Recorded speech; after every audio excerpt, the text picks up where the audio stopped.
कि धान की सीधी बुआई के कारण आलू की फसल के उत्पादन और उसमें भी बहुत सारी सुविधाएं होने लगी है और international potato centre Uttar Pradesh और भारत में आलू के फसल रिलेटेड इनोवेशन और उसके किसानों के लाभ के लिए कमिटेड है और उत्तर प्रदेश के चलते चलते भारत ग्लोबली सेकेंड पोजीशन में सबसे लार्जेस्ट आलू के प्रोडक्शन में सेकेंड पोजीशन पे है और आईसार की तरह वाराणसी में आईसार की तरह आगरा में सीसार जो पोटैटो की रीजनल सेंटर बनी है वो आगे जाके इस रीजन के और पूरे भारतवर्ष के किसान के लिए एक वरदान साबित होगा। थैंक यू डॉक्टर साहब। नाउ मूविंग ऑन, हम सुनेंगे डॉक्टर गिवन पिंटो, महानिदेशक इंटरनेशनल राइस रिसर्च इंस्टीट्यूट से। She is the force behind this concept and this conclave. Dr. Pinto is the first women Director General of IRI in the 65 years of glorious history of this institution. But she carries with her more than 25 years of experience in international agriculture research and development and is a significant contributor around research around innovative agriculture, digital innovation, impact assessment and sustainable agriculture. Please welcome Dr. Pinto.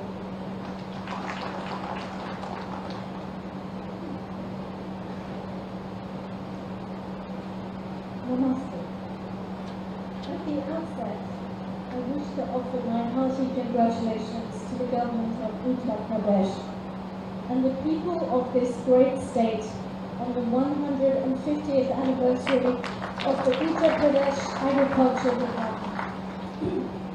This celebration is not only about the department's legacy, but also about the resilience of millions of farmers who make Uttar Pradesh the food heartland of India. I feel privileged to join this occasion and extend my warmest greetings to the Honourable Chief Minister, Shri Yogi Adityanath Ji, Honourable Agriculture Minister, Shri Surya Pratap Shahi Ji, Honourable State Minister Shri Ravindra Jaiswal Ji, Dr. Daya Shankar Dayalu Mishra Ji, Shri Baldev Singh Akula Ji, and all of the dignitaries present, ladies and gentlemen.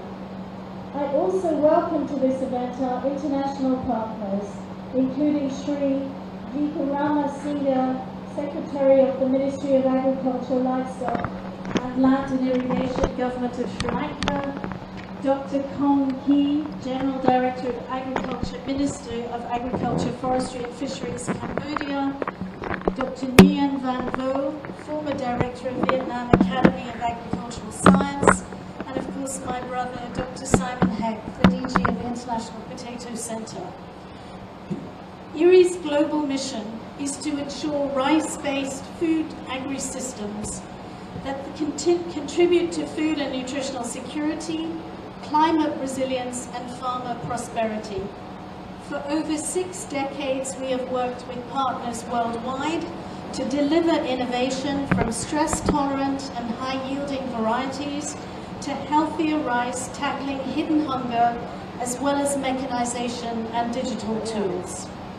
India has always been central to this mission.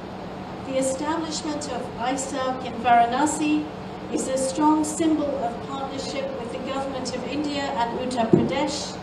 It recognizes and localizes global science for impact and positions the state as a leader in rice innovations.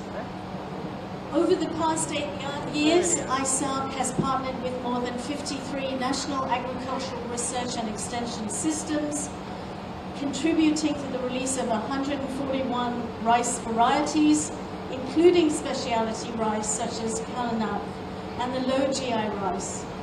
These not only improve resilience and nutrition, but also preserve heritage and create new opportunities, especially for women and youth, through rice-based value-added products.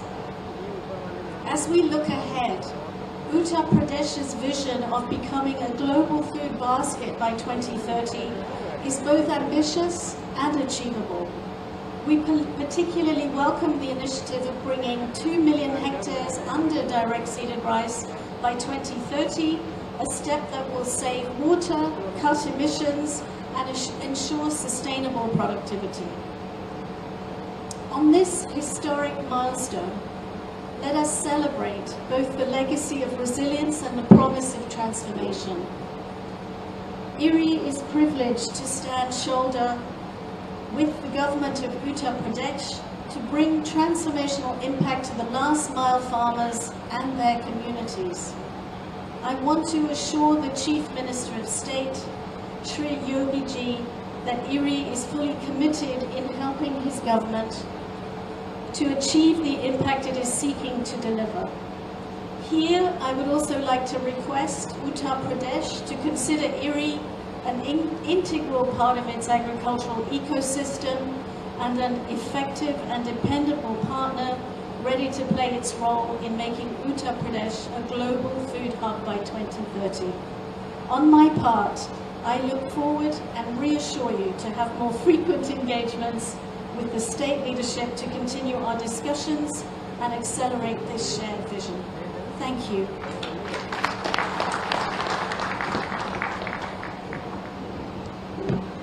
धन्यवाद doctor Pinto.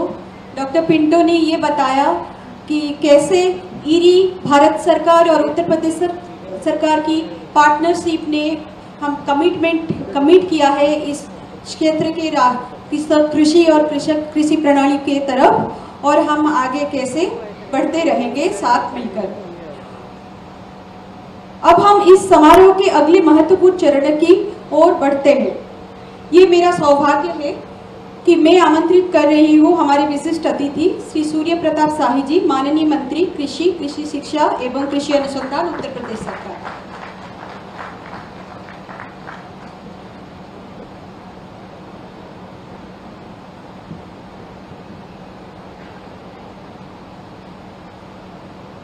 कृषि विभाग की 150वीं वर्षगांठ उत्तर प्रदेश को 2030 तक वैश्विक food basket बनाए जाने के इस दो दिवसीय विमर्श कार्यक्रम में यहाँ उपस्थित उत्तर प्रदेश के लोकप्रिय यशस्वी मुख्यमंत्री आदरणीय श्री योगी आदित्यनाथ जी, माननीय मंत्री श्री रविंद्र जायसवाल जी, माननीय मंत्री दयाशंकर दयालु मिश्रा जी, इस कार्यक्रम में विशेष रूप से उपस्थित IRRI के director general doctor Ivan Pinto ji, SIP के director general doctor Simon Heck साहब, उत्तर प्रदेश के प्रमुख सचिव कृषि श्री रविंद्र जी, श्रीलंका के कृषि सचिव श्री विक्रमा सिंघे जी, भारत सरकार के सचिव श्री साहू जी, यहाँ उपस्थित देश भर के विभिन्न संस्थानों से आए हुए सभी वैज्ञानिकगण, अंतर्राष्ट्रीय संस्थानों से भी आए हुए सभी वैज्ञानिकगण, सभी अधिकारीगण, निजी क्षेत्र के साझेदार संस्था के प्रतिनिधिगण, विभिन्न मीडिया संस्थानों के पत्रकार मित्रों, अन्नदाता किसान भाइयों और बहनों,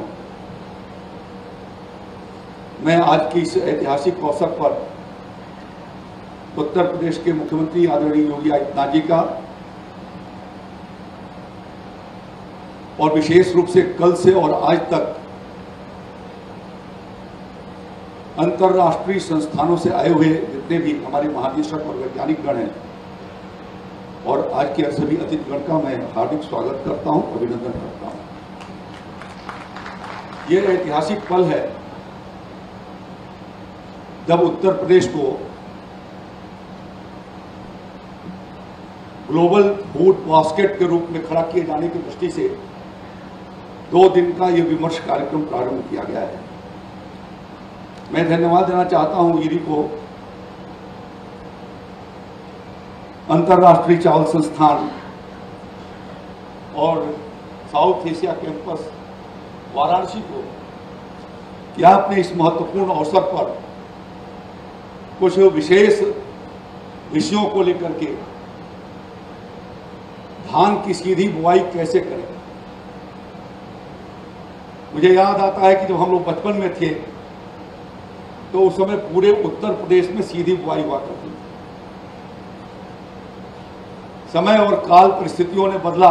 60 के दशक में जापान की टेक्निक आई और गांव-गांव में इस बात का प्रचार प्रारंभ हुआ कि जापानी टेक्निक से नर्सरी लगा करके और राइस का प्लांटेशन किया जाना चाहिए। और एक बदलाव मैंने अपने आंखों से इसे एक 50-60 साल के इतिहास में देखा। आज फिर से प्रकृति उसको रिवर्स कर रही है और हम अपने ओरिजिनल रास्ते की ओर जाने की ओर हम मुड़े हैं। और जब अब वैज्ञानिकों ने इस बात को कहा है कि जिस तरीके से जलवायु परिवर्तन हो रहा है, तापमान की वृद्धि हो रही है, वर्षा अनिश्चित हो गई है, कहीं ज़्यादा कहीं कम कहीं बहुत ज़्यादा, और इन सब कारणों से आज किसानों के सामने बहुत बड़ी चुनौती आई हुई है। दूसरी ओर मीथेन गैस, कार्बन डाइऑक्साइड का उत्सर्जन, इनको भी लेकर के वैज्ञानिकों ने चिंता करते हुए अब इस बात को फिर से IRRI और विश्व समुदाय के अनेक संस्था इस बात के प्रयास कर रहे हैं कि हमको सीधी बुआई की ओर चलना चाहिए। पिछले 2 वर्षों के भीतर उत्तर प्रदेश में IRRI के साउथ एशिया कैंपस के साथ सौजन्य से हम लोगों ने यह प्रयास किया है कि उत्तर प्रदेश के भीतर अपने कुछ विश्वविद्यालयों, कृषि विज्ञान केंद्रों और कुछ किसानों को, जो प्रगतिशील किसान हैं, उनको सामने लाएं और इस पुरातन भारतीय पद्धति, श्रीलंका में अभी भी 90% direct sowing rice, direct seeded rice, वो हमारा छोटा भाई और छोटे भाई हमारे उस मुल्क के भीतर, देश के भीतर आज भी सीधी बुआई से वहाँ पर धान की खेती होती है। ये ट्रांसप्लांटेशन कम मात्रा में होती है। तो यह एक अवसर था जिस पर हमारे वैज्ञानिकों ने कल से लेकर के आज तक विचार विमर्श किया है और इस बात को उचित समझा है कि टिकाऊ खेती के लिए, किसान उत्तर प्रदेश में समृद्धि लाए जाने के लिए और आत्मनिर्भर किसान बनाए जाने के लिए हमको सस्टेनेबल एग्रीकल्चर की ओर चलना चाहिए, जहाँ पर प्रकृति की मार कम से कम लगे। और इस दृष्टि से इन्होंने ये प्रयास भी किया है। यहाँ अपने वाराणसी के इस फील्ड के ऊपर इनके हमने क्राफ्ट कैफेटेरिया को भी देखा, इनके एक्सपेरिमेंट को भी देख रहे हैं, जहाँ इस बात को, और आज एक किसान मिले थे जिन्होंने कहा कि हमने 5 साल के भीतर ये प्रयास किया है, तो अब हमारा प्लांटेशन से की तुलना में जो डायरेक्ट हमने सीडिंग किया उससे हमारा लगभग 1 कुंटल हमारा जो है वो प्रोडक्टिविटी 1 हेक्टेयर के भीतर बढ़ी है। तो यह एक प्रक्रिया इस तरीके की शुरू हुई है जो आगे लेकर के हमको इसको चलना है। मैं आदरणीय प्रधानमंत्री नरेंद्र मोदी जी को और मुख्यमंत्री योगी आदित्यनाथ जी को, दोनों को भी धन्यवाद देना चाहता हूं और विशेष रूप से आभार प्रकट करना चाहता हूं IRRI के डायरेक्टर जनरल कि आपने सहमति दिया। आदरणीय प्रधानमंत्री जी की प्रेरणा से स्वयं प्रधानमंत्री जी फिलीपींस गए थे, आप IRRI कैंपस गए, आपने मोदी फार्म लॉन्च किया वहाँ पर, और प्रधानमंत्री जी ने आने के बाद एक प्रस्ताव रखा कि IRRI का एक सब रिसर्च सेंटर उत्तर प्रदेश में बनना चाहिए। आदरणीय मुख्यमंत्री योगी आदित्यनाथ जी ने तुरंत सहर्ष सहमति उसकी दिया और मुझे कहा कि आप जाइए, देखिए और यहाँ पर इंस्टीट्यूट लाइए। मुझे खुशी है कि पिछले 7 सालों के भीतर यह संस्थान जिन अपेक्षाओं के साथ इसको बनाया गया था, लगातार उस दिशा में सतत यहाँ के वैज्ञानिक आगे की ओर बढ़ रहे हैं और अब तक देश की 350 से ज़्यादा वैरायटियों का विभिन्न राज्यों के भीतर, उत्तर प्रदेश की, उड़ीसा की, बिहार की, बंगाल की, आंध्र प्रदेश, तेलंगाना, वहाँ से विभिन्न प्रकार की वैरायटी को ला करके संरक्षित कर करके और यहाँ पर उन्होंने रिसर्च को प्रारंभ किया है। यहाँ पर डॉक्टर साइमन हैक भी विराजमान हैं, उन्हें भी धन्यवाद देना चाहता हूँ। एक शख्स आज वो वैज्ञानिक हमारे बीच में नहीं है, डॉक्टर US सिंह। मैं जब कभी भी IRRI कैंपस में आता हूँ या शिप के सेंटर के बारे में जब बात आती है तो मैं स्मरण कराना चाहता हूँ माननीय मुख्यमंत्री जी कि डॉक्टर यूएस सिंह ने इस काम के लिए बहुत डिवोशन के साथ जो प्रयास किया था, आज वो हम लोगों के बीच में दुर्भाग्य से 2 साल पहले नहीं रहे, लेकिन उनके प्रयासों से ये सब चीज़ें मेरे सामने उन्होंने लाया रखा और उन्होंने पहल किया। आज वो हमारे बीच में नहीं है, मैं उनको याद करता हूँ क्योंकि इस कैंपस को के पहले डायरेक्टर के रूप में उनको यहाँ पर पोस्ट किया गया था। मैं उनको अपनी ओर से श्रद्धांजलि भी अर्पित करता हूँ। आदरणीय मुख्यमंत्री योगी आदित्यनाथ जी के नेतृत्व में मैं स्मरण कराना चाहता हूँ कि जब देश की आज़ादी हुई थी, स्वतंत्रता जब हमें मिली थी, उस समय पूरे देश का खाद्यान्न उत्पादन कुल मिलाकर के 50 मिलियन टन यानी 500 लाख मेट्रिक टन 500 कुंटल इतना ही 500 मिलियन टन था, 50 मिलियन टन था यानी 500 लाख मेट्रिक टन।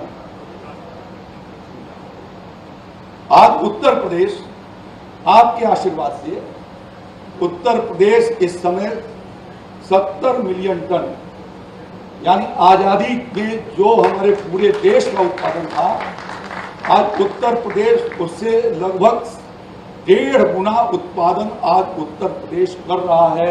ये आपके निरंतर आशीर्वाद है और एक ही सेक्टर में नहीं, हम पिछले वर्ष धान के उत्पादन में भी नंबर 1 पर आ गए। हाँ, प्रोडक्टिविटी, अब हमें प्रोडक्टिविटी को इम्प्रूव करना है।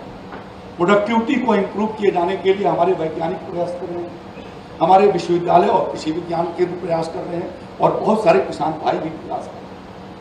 हम गेहूं के उत्पादन में, सब्जियों के उत्पादन में, दूध के उत्पादन में, ये आदरणीय योगी आदित्यनाथ जी की प्रेरणा है और उनका मार्गदर्शन है। अनवरत जो उनके द्वारा जो मॉनिटरिंग की जाती है, उसका सतत समीक्षा की जाती है, उसके परिणाम स्वरूप आज उत्तर प्रदेश देश का हृदय प्रदेश के रूप में खाद्यान्न के मामले में आज देश का एक बहुत बड़े स्तंभ के रूप में तैयार हुआ है। हम आगे आने वाले दिनों में जो प्रधानमंत्री जी ने अपने संबोधन में महाराष्ट्र में इस बात को कहा था कि जब प्रधानमंत्री किसान सम्मान निधि की 19वीं किस्त जारी कर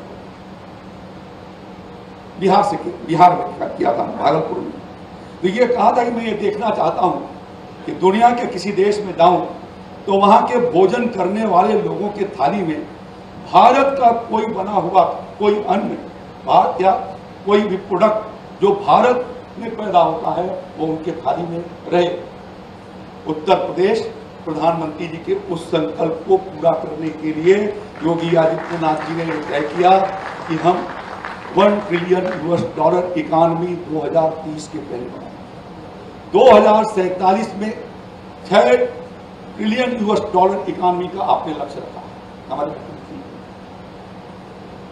हम लोगों ने उसके भीतर उत्तर प्रदेश का एग्रीकल्चर डिपार्टमेंट ने तय किया है कि हम $1 ट्रिलियन इकॉनमी का स्टेट 2047 के भीतर एग्रीकल्चर सेक्टर,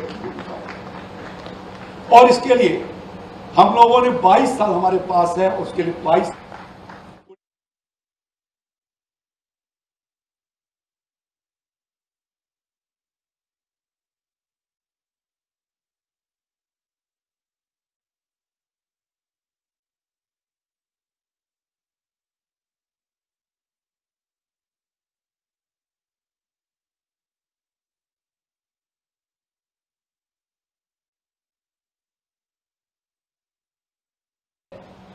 बाकी अन्य देश इससे काफी कम आते हैं, लेकिन जितना भी कृषि योग्य भूमि है दुनिया के अंदर, उसमें सिंचित भूमि की संख्या बहुत कम है लोगों के पास। अगर आप दुनिया के अंदर देखेंगे तो भारत दुनिया का एक ऐसा देश है जिसके पास 60% भूमि ऐसी है जिसके पास सिंचाई की बेहतरीन व्यवस्था है, सिंचाई की सुविधा जहां पर मौजूद है। दुनिया के अंदर बहुत सारे देशों में अगर आप जाएंगे कृषि योग्य भूमि है लेकिन उनके पास सिंचाई की सुविधा नहीं है, उतनी अच्छी नहीं है। लेकिन भारत इस दिशा में भी बहुत सौभाग्यशाली है कि उसके पास ये सुविधा, प्रकृति प्रदत्त सुविधा पहले से है या उसके द्वारा हजारों वर्षों की इस विरासत के तहत तैयार भी की गई है। और यही कारण रहा है कि भारत के अंदर खाद्यान्न के उत्पादन के लिए प्राचीन काल से ही भारत का ऋषि ही नहीं, भारत का कृषि उस योग्य थी और भारत का कृषक, भारत का अन्नदाता किसान और भारत का कृषि वैज्ञानिक भी उतना ही आग्रही रहा है। जो कृषि वैज्ञानिक आज हम कहते हैं या जिसे आज अब वैज्ञानिक कहते हैं, यही प्राचीन काल का भारत का ऋषि रहा है, कोई ऋषि अलग नहीं है। जो ज्ञान की धरोहर जिसके पास मौजूद है किसी भी क्षेत्र की, वह केवल ज्ञान विज्ञान का ही नहीं है, वह एग्रीकल्चर के फील्ड में हो सकता है, शिक्षा के क्षेत्र में, स्वास्थ्य के क्षेत्र में, जीवन के किसी भी क्षेत्र में जो कुछ अलग से दे रहा है, लीक से हट करके कुछ नया दे रहा है, वही ऋषि है। और भारत की ऋषि परंपरा ने सदैव से इसका सम्मान किया है।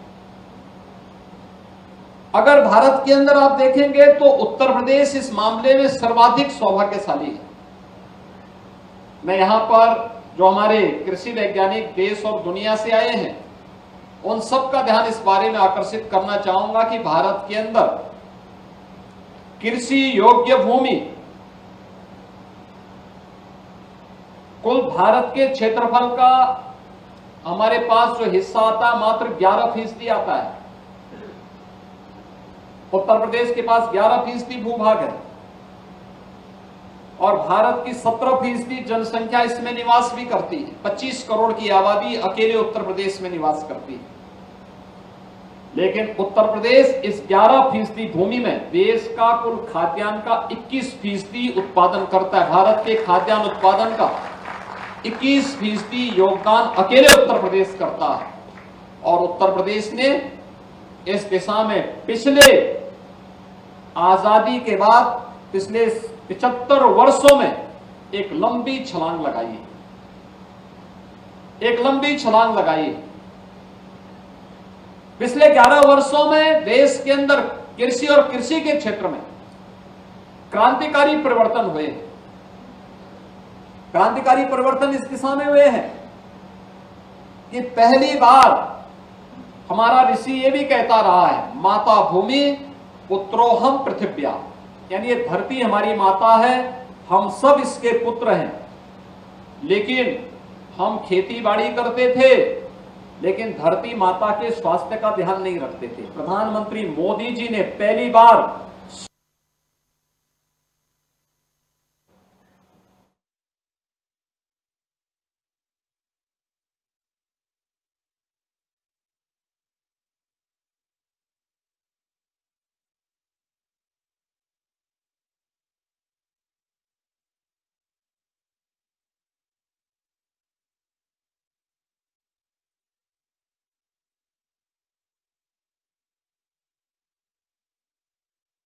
भारत के अंदर किसानों को कृषि बीमा के साथ जोड़ा। भारत के किसानों को प्रधानमंत्री कृषि सिंचाई की योजना के साथ जोड़ा।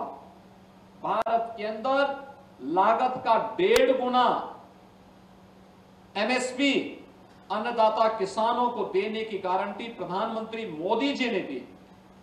भारत के अंदर पहली बार भारत के 10 करोड़ किसानों को हर वर्ष प्रधानमंत्री किसान सम्मान निधि का लाभ भी प्राप्त होता है। यह अकेले भारत होगा जो अपने अन्नदाता किसानों को इस प्रकार की सुविधा का लाभ देता है। और उसी दिशा में आगे बढ़ते हुए उत्तर प्रदेश में जो देश की आबादी का सबसे बड़ा राज्य है, देश के फूड बास्केट के रूप में जिसे आगे बढ़ाने के लिए हमारे पास तमाम प्रकार की संभावनाएं हैं, उस उत्तर प्रदेश के अंदर 11% भूभाग में हम देश के अंदर 21% खाद्यान्न का उत्पादन करते हैं। इसमें हमारे अब तक 4 कृषि विश्वविद्यालय राज्य सरकार की ओर से, 2 कृषि विश्वविद्यालय भारत सरकार की ओर से। यही कारण रहा है कि भारत के अंदर खाद्यान्न के उत्पादन के लिए प्राचीन काल से ही भारत का ऋषि ही नहीं, भारत का कृषि उस योग्य थी और भारत का कृषक, भारत का अन्नदाता किसान और भारत का कृषि वैज्ञानिक भी उतना ही आग्रही रहा। तो कर ही रहे थे। 2018 में प्रधानमंत्री मोदी जी की अनुकंपा से यहां पर ईरी का यह सेंटर वाराणसी में खुल करके इसने एक बड़ी भूमिका का निर्वहन हमें किया है, उत्तर प्रदेश के लिए किया है, देश के लिए किया है। मैं देखता हूं डॉक्टर सुधांशु लगातार किस फील्ड में क्या काम हो रहा है, राइस के लिए कौन सी नई वैरायटी उपयोगी हो सकती है, क्लाइमेट चेंज के इस दौर में हम कौन सी वैरायटी को लें और कौन सी उपयोगी हो सकती है, इन सब के बारे में निरंतर कार्य कर रहे हैं। और उसका लाभ उत्तर प्रदेश के हमारे कृषि वैज्ञानिकों के साथ साथ कृषि संस्थानों को और उत्तर प्रदेश के विभिन्न संस्थानों के साथ साथ देश के तमाम कृषि संस्थानों को इसका लाभ हमें वर्तमान में प्राप्त हो रहा है। और मैं धन्यवाद दूंगा प्रधानमंत्री जी को कि आज उत्तर प्रदेश देश का पहला राज्य है जिसके पास सर्वाधिक कृषि विश्वविद्यालय भी है, क्योंकि 5वां विश्वविद्यालय हम एक और कृषि विश्वविद्यालय बनाने जा रहे हैं। लेकिन साथ साथ 2 इंटरनेशनल सेंटर भी, रिसर्च सेंटर भी हमारे पास राइस का वाराणसी में और पोटैटो का आगरा में उन्होंने स्वीकृत किया। International rice research institute Varanasi 2018 से सफलतापूर्वक कार्य कर रहा है और आज यहां पर हमारे पास DGCIP डॉक्टर साइमन हेक भी आए हैं। आगरा में इंटरनेशनल पोटैटो सेंटर की स्थापना करने के लिए उन्होंने जो रुचि दिखाई है, मैं उनका भी और DG eerie doctor Yvonne Pinto का भी हृदय से धन्यवाद देता हूं कि उन लोगों ने उत्तर प्रदेश में रुचि लेकर के उत्तर प्रदेश की कृषि को आगे बढ़ाने के लिए अपना योगदान दिया है। मित्रों, भारत में संभावना पहले से थी और मैं उसके बारे में आपको थोड़ा सा इसके बारे में बताना चाहूंगा कि क्या संभावनाएं थी। तब केमिकल फर्टिलाइजर, पेस्टिसाइड का उपयोग भारत के अंदर नहीं होता था। उस समय भी भारत की कृषि की क्या स्थिति थी, अगर हम उस पर थोड़ा सा ध्यान दें तो मुझे लगता है कि हमें बहुत कुछ जानने सीखने को मिलेगा। और वह इसलिए मिलेगा कि कम लागत में अधिक उत्पादन, यह आज की आवश्यकता है। कैसे हम इस दिशा में प्रयास कर सकते हैं, कैसे भारत का प्राचीन वैज्ञानिक करता था और कैसे हम आज उसको फिर से ला सकते हैं। DSR पद्धति, जिसके बारे में भी हमारा कृषि मंत्री जी बता रहे थे हमारे, कि पहले यह पद्धति ही हम यहां लागू करते थे क्योंकि इसमें कम पानी भी लगता है और उत्पादन भी ठीक ठाक होता था। याद रखना, जब भी हम अपने यहां इनोवेशन को, रिसर्च एंड डेवलपमेंट को छोड़ देंगे, हमारे आगे बढ़ने की संभावना उतनी ही क्षीण हो जाएगी। और यही कुछ हमारे साथ होता रहा है। एक समय था जब भारत ने प्रगति की, लेकिन धीरे धीरे करके जब हम लोगों ने उसमें इनोवेशन को, रिसर्च एंड डेवलपमेंट को बाधित किया या उसको आगे बढ़ाने में हम चूके, तो हम पिछड़ते गए।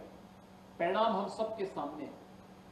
आज हमारे सामने जो चुनौती है, उन चुनौतियों का सामना करते हुए हमें कार्य करना होगा।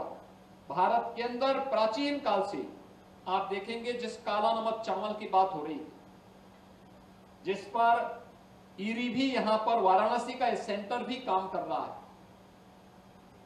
यह 3000 वर्ष पहले भगवान बुद्ध ने इस चावल को दिया था, जिसको भगवान बुद्ध के ही प्रसाद के रूप में हम लोग इसकी ब्रांडिंग कर रहे हैं। 1 डिस्ट्रिक्ट 1 प्रोडक्ट में भी हम लोगों ने काला नमक चावल को सिद्धार्थनगर जनपद के एक प्रोडक्ट के रूप में इसको हम लोगों ने आगे बढ़ाने का काम किया है। धान की खेती की जब बात होती है तो उत्तर प्रदेश में लगभग इसका 1000 वर्ष पुराना इतिहास है उत्तर प्रदेश के अंदर, और उस प्रकार की वैरायटी उत्तर प्रदेश के अंदर मिली है जिनके बारे में आप कह सकते हैं कि इतना पुराना धान उत्तर प्रदेश के अंदर उस समय भी धान की खेती होती थी और यहाँ के वैज्ञानिक किस रूप में कार्य करते थे, उसका थोड़ा सा मैं एक उदाहरण आप सबको देना चाहूंगा जिसके बारे में हमारे यहाँ के किसानों ने वो किया है। खासतौर पर दुनिया के अंदर, भारत के अंदर अगर आप देखेंगे तो कैसे खेती होती थी, इसके प्रमाण हमारे यहाँ मौजूद हैं दो प्रकार से, कुछ तो शिलालेख के माध्यम से और कुछ विदेशी पर्यवेक्षक जो ऑब्जर्वर्स थे अलग अलग कालखंड में जिन्होंने भारत का दौरा किया था, उन्होंने भारत की खेती के बारे में क्या उल्लेख किया है। जैसे ईस्वी सन 900 से 1200 के बीच में तंजावुर के शिलालेख में उल्लेख मिलता है कि प्रति हेक्टेयर वहां धान की खेती 15 से 18 टन प्रति हेक्टेयर का उत्पादन वे धान की खेती करते थे। आप सोचिए आज से 1000 वर्ष पहले। दक्षिण कर्नाटक में, दक्षिण अर्काट में वहां के शिलालेख में है 11वीं सदी में, यानी 11वीं 12वीं सदी में 14.5 टन प्रति हेक्टेयर धान की खेती उन लोगों ने उस समय वहां लेते थे। रामनाथपुरम तमिलनाडु के शिलालेख में है 1325 में, उस समय उन्होंने 20 टन प्रति हेक्टेयर का धान का उपज वहां पर पैदा करने की सामर्थ्य वहां की खेती में थी।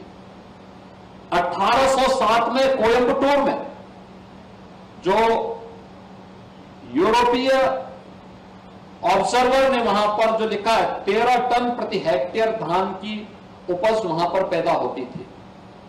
1770 में चेंगलपट्टू में जो ब्रिटिश ऑब्जर्वर ने वहां पर लिखा है 9 टन प्रति हेक्टेयर धान की उपज वहां होती थी। और 1993 में अगर पंजाब के लुधियाना का आप देखेंगे तो उन्होंने कहा है कि वहां पे प्रति हेक्टेयर 4.3 टन गेहूं और 5.5 टन प्रति हेक्टेयर धान की उपज एक वर्ष में 1 हेक्टेयर खेती में पैदा होती थी। यह उत्तर प्रदेश, यह देश के अंदर का एक सिनेरियो हमें अलग अलग कालखंड में देखने को मिलेगा कि उस समय बिना किसी उसके हम लोग भारत के अंदर ये सभी कार्य करते थे।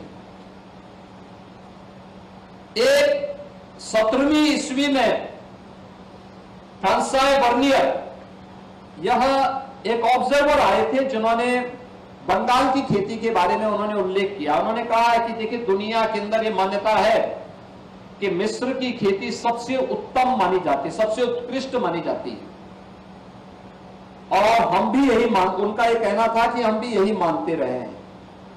लेकिन जब मुझे बंगाल जाने का अवसर प्राप्त हुआ, मैंने बंगाल की खेती को देखा है, तो मैं अपनी 2 यात्राओं के माध्यम से इस बात पर कह सकता हूं कि वास्तव में मिस्र को दिया जाने वाला जो उत्कृष्ट खेती और कृषि का जो गौरव है, इसका सही हकदार बंगाल रहा है।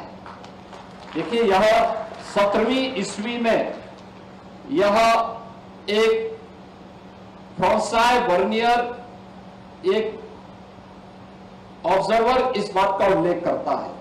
और 19वीं सदी में एक ब्रिटिश ऑब्जर्वर अलेक्जेंडर वाकर ने भी मलवार के बारे में बातें कही हैं। उन्होंने कहा है कि मलवार में कृषि ज्ञान प्रायः उतना ही प्राचीन है जितना उनका इतिहास। हिंदू धर्म में उल्लेखनीय अनुष्ठानों में एक का मूल तो संभवतः कृषि के प्रति उनके सम्मान से ही है। और जो मैंने आपको काशी के बारे में बताया कि नंदी की उपासना और गाय के प्रति श्रद्धा का आधार कृषि में इनकी महती उपयोगिता ही है। मरवाड़ में उस समय की बात वो करते हैं कि 50 से अधिक प्रजातियों के धान उगाए जाते हैं। प्रत्येक प्रजाति का अपना पृथक नाम है और उसके अपने विशेष गुण और उसकी खेती की अपनी एक पृथक विधि भी है। कुछ प्रजातियां केवल पहाड़ों में उगती है, उसके लिए सिंचाई की विशेष आवश्यकता नहीं होती। जो डीएसआर की आप बात कर रहे हैं, ये 100 वर्ष पहले भी इसके बारे में, मलाबार के बारे में भी ये बात आती है, और हमारे उत्तर भारत में तो हर जगह यही किसी प्रकार की खेती होती थी। एक ऐसी भी प्रजाति है जिसका प्रवर्धन कलम लगा करके किया जाता है। मलवार से बाहर मैंने धान के प्रवर्धन की इस विधि का उल्लेख कहीं नहीं सुना। ये भारत के अंदर कृषि के बारे में भारत जो विदेशी ऑब्जर्वर रहे हैं, उनकी राय इस रूप में भारत के साथ जुड़ी रही है। अगर हम उत्तर प्रदेश की बात करते हैं तो वास्तव में यह उत्तर प्रदेश के अंदर इसकी संभावना बहुत ज्यादा है, क्योंकि उत्तर प्रदेश देश का एकमात्र ऐसा भूभाग होगा जिसके पास आज के दिन 80% से अधिक भूमि ऐसी है जो सिंचित भूमि है और जिसमें बेहतर सिंचाई की सुविधा हमारे पास मौजूद है। अत्यंत उर्वरा भूमि है, सिंचाई की प्रचुरता है और धूप की भी प्रचुरता यहां पर हमें मिलती है। यानी 12 माह में से 11 माह तो हमें बेहतर धूप मिल जाता है। बहुत अच्छी धूप मिलती है, अच्छी बरसात भी है, अच्छा पानी है, हमारे पास ग्राउंड वाटर भी है और सरफेस वाटर भी है। हर 5 कोस में आपको एक नदी मिल जाएगी। हर प्रकार से धान्य से बाहुल्य क्षेत्र है। और इसमें अगर आप देखेंगे कि हमारे पास उत्तर प्रदेश के अंदर जो खाद्यान्न की स्थिति है, खाद्यान्न के लिए तिलहनी फसलों और गन्ना आलू के लिए यहां पर सभी प्रकार की फसलों के लिए बहुत उपयोगी भूमि है। धान लगभग 70 लाख हेक्टेयर और 100 लाख हेक्टेयर में गेहूं की खेती यहां पर उत्तर प्रदेश में होती है। 29 लाख हेक्टेयर में हम गन्ना की खेती भी उत्तर प्रदेश के अंदर करते हैं। दलहन और तिलहन में भी एक बड़ा क्षेत्रफल हमारे पास उत्तर प्रदेश के अंदर मौजूद है। उत्तर प्रदेश के अंदर अगर हम 2000 यानी 1950-51 में देखें, आजादी के तत्काल बाद देखें, तो हमारे पास कुल उस समय 170 लाख हेक्टेयर खेती यहां पर खेती बाड़ी के लिए उपयोग में होती थी, जिसमें 11.77 मिलियन टन खाद्यान्न का उत्पादन हम लोग उत्तर प्रदेश से करते थे। और 2023-24 में हमारा खेती का रकबा बढ़ा है, जो 170 लाख हेक्टेयर था, आज वो बढ़कर के 240 लाख हेक्टेयर हुआ है, जिसमें आज हम अब 11 मिलियन टन से बढ़कर के 60 मिलियन टन तक का खाद्यान्न उत्पादन अकेले उत्तर प्रदेश कर रहा है इस खेती से। यानी अगर आप देखेंगे 1950 की तुलना में 2023 में अगर आप देखेंगे तो हमने खाद्यान्न उत्पादन में 5 गुना की वृद्धि की है। 5 गुना की अधिक वृद्धि हमारे उत्तर प्रदेश यहां पे हुई है। और इसमें उत्तर प्रदेश के अंदर जो मैंने आपको पहले ही बताया कि धान, गेहूं, गन्ना, आलू, दलहन में उड़द, मूंग, अरहर, चना, मटर, मसूर और तिलहन में सरसों, मूंगफली, इस सब की बेहतरीन खेती उत्तर प्रदेश के अंदर हम लोग करते हैं और उसका अच्छा उत्पादन भी उत्तर प्रदेश के अंदर आज के दिन पर यहां पर हो रहा है। मेरा ये मानना है कि हमें इस दिशा में आगे प्रयास करने चाहिए, लगातार प्रयास करने चाहिए। और उत्तर प्रदेश सरकार यहां पर जो भी हमारे पास सेंटर, जैसे यहां पे इंटरनेशनल राइस रिसर्च इंस्टीट्यूट की स्थापना वाराणसी में भी, ईरी के वैज्ञानिक लगातार हमारे उत्तर प्रदेश के विभिन्न कृषि विश्वविद्यालयों, कृषि विज्ञान केंद्रों और अन्य जो हमारे कृषि से जुड़े हुए सेंटर हैं, उनमें जाकर के सहयोग करते हैं या वहां के वैज्ञानिक आकर के यहां पे देखते हैं, इनके डेमोन्स्ट्रेशन को देखते हैं, उसका लाभ लेते हैं। ऐसे ही अन्य क्षेत्रों में भी यह कार्य हो रहे हैं, लगातार इस दिशा में आगे बढ़ रहे हैं।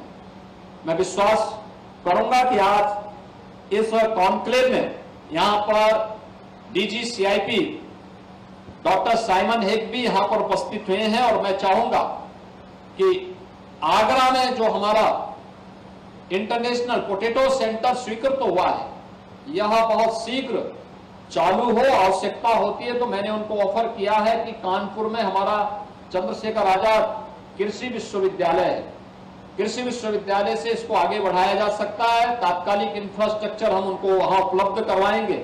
अगर आप उसको आगे बढ़ाने के लिए तैयार होंगे तो उत्तर प्रदेश सरकार इसमें पूरी मदद करेगा, जिससे हमारे अन्नदाता किसानों को बेहतरीन तकनीक उपलब्ध हम कराने में मदद कर सके। उत्तर प्रदेश के अंदर हम लोग अच्छी खेती के लिए अच्छे सीड चाहिए, अच्छे बीज चाहिए। अच्छे बीज और क्लाइमेट चेंज की चुनौती का सामना करने के लिए, हम उस प्रकार की चुनौती का सामना करने के लिए उस प्रकार के बीज को भी हम दे सकें।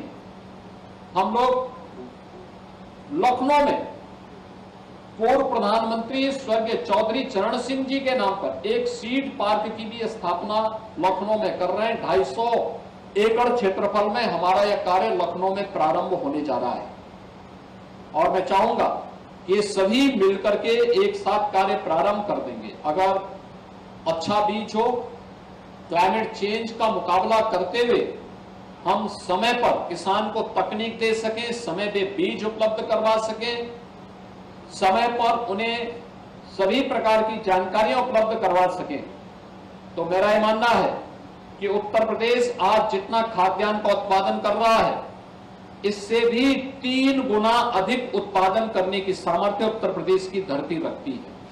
और ये उत्पादन की क्षमता को हम बढ़ाएंगे, लागत को अगर हम कम करेंगे, कोई कारण नहीं कि उत्तर प्रदेश ने जो अपना टारगेट तय किया है कि 2029-30 में उत्तर प्रदेश $1 ट्रिलियन की इकोनॉमी बनेगा और उसमें एग्रीकल्चर की भी अपनी एक बड़ी भूमिका होगी, तो हम अवश्य इसको प्राप्त कर पाएंगे।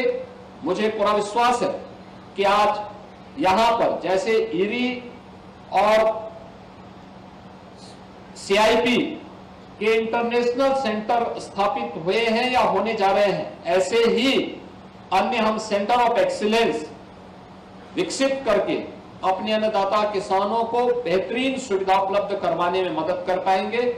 और कोई कारण नहीं कि उत्तर प्रदेश भारत का फूड बास्केट न बन जाए, अवश्य बन सकता है। भारत ही नहीं, वैश्विक फूड बास्केट के रूप में उत्तर प्रदेश को आगे बढ़ाने में हम भरपूर सहयोग करने में पूरा योगदान देंगे।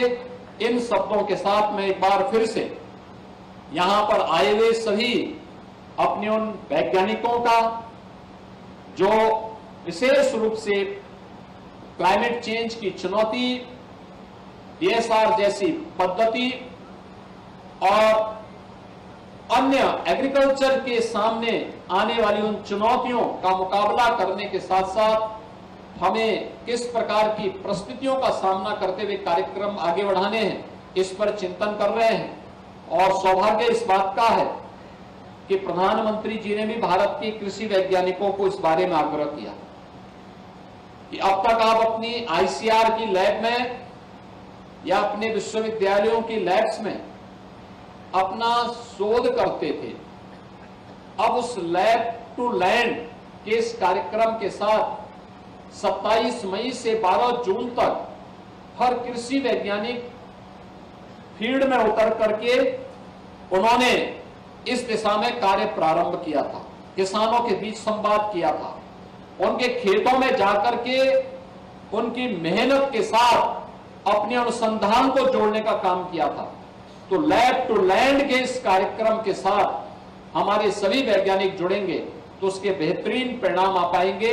हमारा डेमोन्स्ट्रेशन का आधार अब हमारी लैब नहीं बल्कि एग्रीकल्चर की लैंड होगी और उस लैंड पर जाकर के हम डेमोन्स्ट्रेशन करके अन्नदाता किसान को अधिक से अधिक फैसिलिटेट कर पाएंगे। इस विश्वास के साथ मैं एक बार फिर से आप सभी कृषि वैज्ञानिकों का, हमारे जो इंटरनेशनल राइस रिसर्च इंस्टीट्यूट की DG doctor Yvonne Pinto, CIP के DG doctor Simon Heck, agriculture secretary Sri Lanka mister DP Wickramasinghe, और हमारे वियतनाम और अन्य देशों से आए हुए हमारे जितने भी अतिथिगण हैं, वैज्ञानिक गण हैं, इन सब का हृदय से अभिनंदन करते हुए आप सभी का मैं आप इस काशी की धरती पर स्वागत करता हूं, अभिनंदन करता हूं। धन्यवाद। जय हिंद।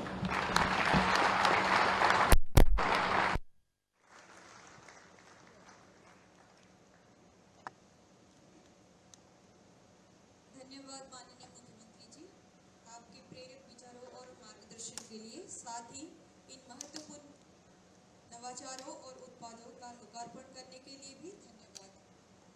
अंत में मैं आमंत्रित करना चाहती हूँ धन्यवाद ज्ञापन के लिए श्री बलदेव सिंह औलख जी, माननीय राज्य मंत्री।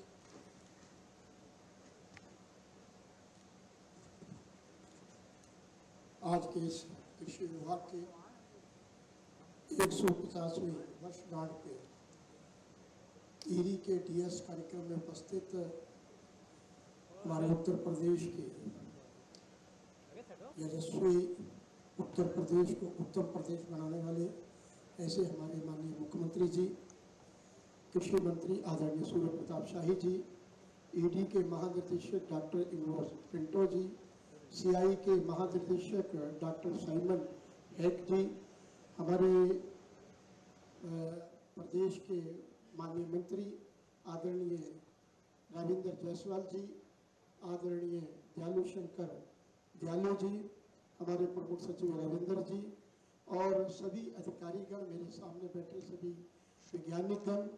आज मुझे अपार गर्व है कि आज मैं वाराणसी स्थित ED के दक्षिण एशिया क्षेत्र कैंट में उपस्थित हूँ। यहाँ पर हम उत्तर प्रदेश के कृषि विभाग की 150वीं वर्षगांठ पर गौरवशाली यात्रा का उत्सव मना रहे हैं और यह ज्ञान, सेवा और नवाचार की धरोहर है। यह ऐतिहासिक उपलब्धि है। हमारे पूर्वजों ने उन लाखों किसानों को समर्पित है जिन्होंने उत्तर प्रदेश के देश का अन्न भंडार बनाने में वर्षों पर्यंत सहयोग दिया है। जब मैं पिछली बार यहाँ पर केंद्र में आया था तो यहाँ पर धान आधारित प्रणालियों पर किए जा रहे अनुसंधान से अत्यंत प्रेरित हुआ और चाहे वे काला नमक हो और चावल को प्रोत्साहन या पौष्टिक चावल आधारित उत्पादों का विकास हो, ये नवाचार न केवल हमारी विरासत को संरक्षित करते हैं बल्कि युवाओं और महिलाओं को, उद्यमियों को कृषि व्यवसाय के अवसर पर भी सृजित करते हैं। मैं अपने हमारा ये लक्ष्य स्पष्ट है कि वर्ष 2030 तक उत्तर प्रदेश को न केवल भारत का अन्न भंडार बनाना बल्कि वैश्विक स्तर पर प्रदेश की अन्न भंडार के रूप में भी पहचान स्थापित करना। इसका अर्थ है कि आर्थिक उत्पादन करना, सतह उत्पादन कराना और यह सुनिश्चित कराना कि हर एक किसान विज्ञान, तकनीकी और उचित बाजार से लाभान्वित हो। मैं माननीय मुख्यमंत्री जी के मार्गदर्शन से हम राष्ट्रीय और अंतर्राष्ट्रीय संस्थानों विशेषकर के साथ साझेदारी को भी सुदृढ़ कर रहे हैं। अंत में मैं कृषि विभाग की 150वीं वर्षगांठ के अवसर पर आइए हम सब अपने सच्चे राष्ट्र निर्माता अर्थात किसानों के प्रति पुनः समर्पित हों। जब प्रयोगशालाओं में विज्ञान हो, खेतों में मशीनें होंगी, हमारे जल भंडार सुरक्षित होंगे, हर किसान के हाथ में ज्ञान होगा, तब उत्तर प्रदेश वर्ष 2030 तक विश्व के अन्न भंडार के रूप में प्रतिस्थापित होगा। मैं फिर यहाँ पर आए मैं सभी अपने अतिथियों का आभार व्यक्त करता हूँ और ख़ास करके डॉक्टर सुधांशु जी का कि जिन्होंने बहुत ही इस ED में बहुत अच्छे कार्यक्रम किए हैं। इसका नतीजा मैं माननीय मुख्यमंत्री जी को बताना चाहता हूँ कि मैं परसों ही अपने बिलासपुर क्षेत्र में था तो मैं एक किसान ने जो DSR के माध्यम से उन्होंने धान की रुपाई करी थी तो दोनों साइडों एक 8 एकड़ में उन्होंने ये प्रक्रिया करी थी और 8 एकड़ में उन्होंने रुपाई करके करी थी। तो दोनों मशीनें लगी हुई थी। मैं शाम तक उनके पास रहा और दोनों को जब तुलाया गया 8 एकड़ के बीज को और एक क्विंटल पर एकड़ उनका बीज जो DSR से था वो ज़्यादा निकला और उसमें लाभ हुआ। ये जो कल्पना है ये बहुत अच्छा किसानों को लाभ है। माननीय मुख्यमंत्री जी आपने और माननीय प्रधानमंत्री जी ने किसान सम्मान निधि देके और आपने किसानों को 1 लाख तक का कर्जा माफ और किसानों का बिजली फ्री करने के बावजूद किसानों को बहुत लाभ हुआ है। किसान आज लाभान्वित है और वो आपके ही गुणगान और नारे लगाते हैं। यही इन्हीं शब्दों के साथ मैं सभी अतिथियों का बहुत बहुत आभार कि जो देशों विदेशों से आकर यहाँ पर उन्होंने अपने विचार रखे। धन्यवाद।